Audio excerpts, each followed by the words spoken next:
Bonjour, bonsoir, mesdames, mesdemoiselles et messieurs. C'est avec joie que je me permets de vous souhaiter la bienvenue dans notre émission spirituelle Ma Rhapsodie et moi. Cette émission qui se préoccupe de votre vie et de votre santé spirituelle. Tout en espérant que vous vous portez excellemment bien et que vous passez une bonne semaine. Nous allons commencer notre numéro aujourd'hui par l'article du jeudi 8 février 2024. Et le thème du jour est « Que voulez-vous de plus ?» Le verset de lecture est tiré de 2 Pierre 1, verset 3 qui nous dit ceci. « Comme sa divine puissance nous a donné tout ce qui contribue à la vie et à la piété, au moyen de la connaissance de celui qui nous a appelés par sa propre gloire et par sa vertu. » Le verset nous dit ceci. Avez-vous déjà réfléchi au fait que Dieu est plus grand que tout ce qu'il a créé? Il l'est assurément. Or, ce même Dieu, non seulement vous a donné toutes choses, non seulement vous a béni de toutes les bénédictions spirituelles dans les lieux célestes en Christ, mais il vous a aussi donné lui-même. Rien ne peut être plus grand. Notre homme de Dieu veut que nous prenions conscience que, en tant que chrétiens, nous possédons tout. Parce que nous ne sommes pas seulement héritiers ou éco-héritiers avec Christ, non. Dieu s'est donné totalement à nous. Le Dieu qui a créé le ciel et la terre, le Dieu qui a créé tout le monde, tout notre monde, ce Dieu se donne totalement à nous. De quoi aurons-nous besoin de plus? Il veut que nous prenions conscience de cette domination, de ce privilège que nous avons et d'arrêter de nous lamenter. Nous sommes ce que Dieu dit que nous sommes. Nous avons ce que Dieu dit que nous avons. Dieu met tout à notre disposition. Donc il n'y a pas de place pour nos besoins, non. Il n'y a pas de place pour les défis. Il n'y a pas de place pour la négativité.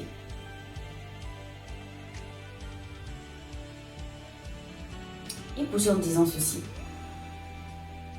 Il vous a donné sa vie, son nom, sa richesse.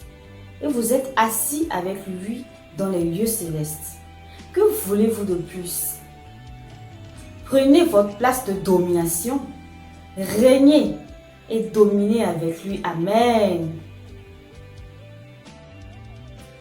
Alors nous allons poursuivre avec l'article du vendredi 9 février 2024 et le thème du jour est « Les bénédictions sont en Christ ». Le verset de lecture est tiré de Éphésiens 1, verset 3 qui nous dit ceci.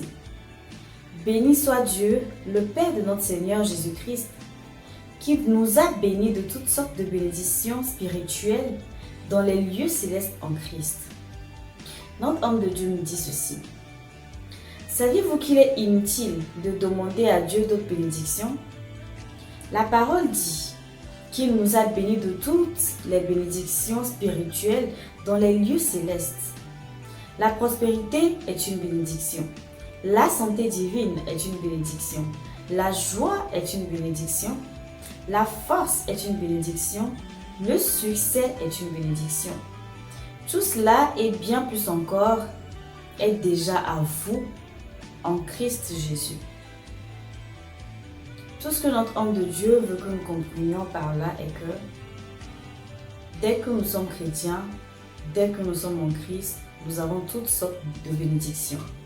Et j'entends pas de bénédiction, tout ce qui constitue notre bonheur, tout ce qui constitue notre avancée, tout ce qui constitue notre croissance, tout ce qui constitue notre définition du bonheur que nous souhaitons. Ok? Et ces bénédictions spirituelles impactent notre vie physique. Il veut que nous ayons conscience de cela, que nous avons toutes les bénédictions et la clé, c'est Jésus-Christ. Et c'est tout. Il poursuit en disant, mais la clé est que vous devez être en Christ. Les bénédictions sont en Christ. Et pour ceux qui sont en Christ, et Dieu merci, vous êtes en Christ. car en lui, vous avez tout. Vous avez tout ce qui concerne la vie et la piété. En Christ, tout est à vous. Oh, Kabashata. En Christ, votre vie de gloire est garantie. Alléluia. Gloire à Dieu. Gloire à Dieu. Alors, nous allons poursuivre avec notre numéro, avec notre article du samedi 10 février 2024. Le thème du vertu est « Concentrez-vous et méditez sur la parole ». Le thème du jour est « Concentrez-vous et méditez sur la parole ». Le verset d'ouverture est tiré de 2 Corinthiens 3, verset 18 qui nous dit ceci. « Et nous tous, qui le visage dévoilé, continuons à contempler comme dans un miroir la gloire du Seigneur, nous sommes sans cesse transfigurés à son image, dans une splendeur toujours croissante et d'un degré de gloire à un autre, du Seigneur, l'Esprit. » Notre homme de Dieu, commençons disant ceci. Ne vous laissez jamais décourager par les difficultés que vous rencontrez. Il n'y a pas de circonstances ou de situation dans la vie qui soit à votre désavantage. Même lorsque les choses semblent devenir difficiles et qu'il y a de la pression de tous les côtés, ne désespérez pas. Ne regardez pas les circonstances, regardez la parole. Concentrez-vous et méditez sur la parole. 2 Corinthiens 4, versets 16 à 18 dit. C'est pourquoi nous ne perdons pas courage, et lors même que notre homme extérieur se détruit, notre homme intérieur se renouvelle de jour en jour. Car nos légères afflictions du moment présent produisent pour nous, au-delà de toute mesure, un poids éternel de gloire. Parce que nous regardons non point aux choses visibles, mais à celles qui sont invisibles. Car les choses visibles sont passagères et les invisibles sont éternelles. Rappelez-vous ce que nous lisons dans notre verset thématique. Alors que vous contemplez la gloire de Dieu dans un miroir qui est la parole de Dieu, vous êtes métamorphosé, vous êtes transfiguré d'un niveau de gloire à un autre. Il poursuit en disant ceci.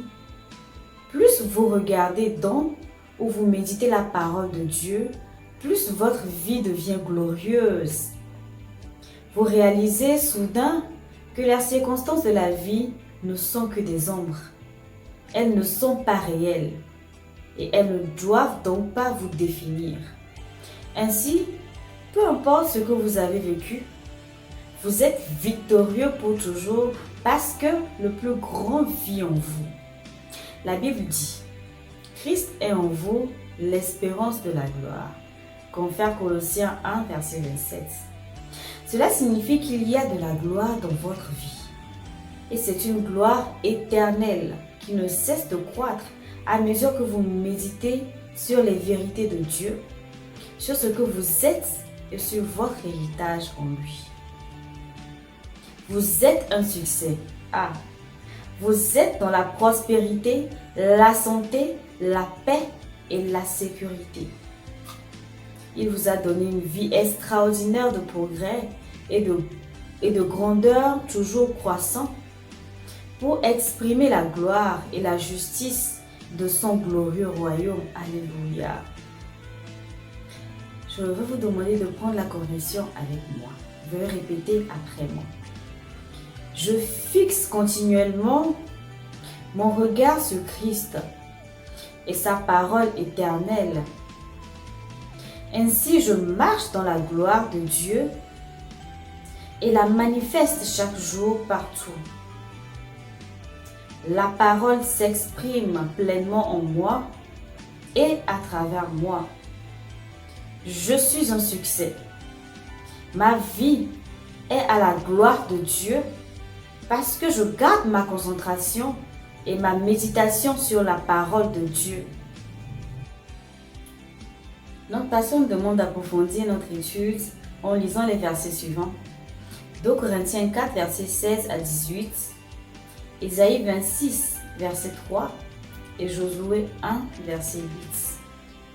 Nous voici à la fin de notre émission et chers amis, chers frères, chères sœurs, si vous n'êtes pas encore nés de nouveau, je vous invite à prendre cette prière du salut avec moi. Ô Seigneur Dieu, je crois de tout mon cœur en Jésus-Christ, Fils du Dieu vivant. Je crois qu'il est mort pour moi et Dieu l'a ressuscité des morts. Je crois qu'il est vivant aujourd'hui. Je confesse de ma bouche que Jésus-Christ est le Seigneur de ma vie à partir d'aujourd'hui. Par lui et en son nom, j'ai la vie éternelle. Je suis né de nouveau. Merci Seigneur d'avoir sauvé mon âme. Je suis désormais un enfant de Dieu. Alléluia. Félicitations, vous êtes désormais un enfant de Dieu. Nous voici arrivés à la fin de notre émission et j'espère que vous avez été bénis, que vous avez été impactés d'une manière ou d'une autre. N'oubliez pas de liker, de commenter, de partager et surtout de vous abonner pour ne rien manquer. Alors nous sommes aujourd'hui le samedi, j'espère que vous allez aller à l'église demain, dimanche. Je profite de vous inviter dans notre église. Nous sommes le Youth Church Cross Embassy, c'est-à-dire que nous sommes l'église des jeunes de Cross Embassy. Pour plus d'informations, veuillez contacter le 92 24 08 21. Merci à vous et passez une bonne suite de semaine. Que le Seigneur vous bénisse.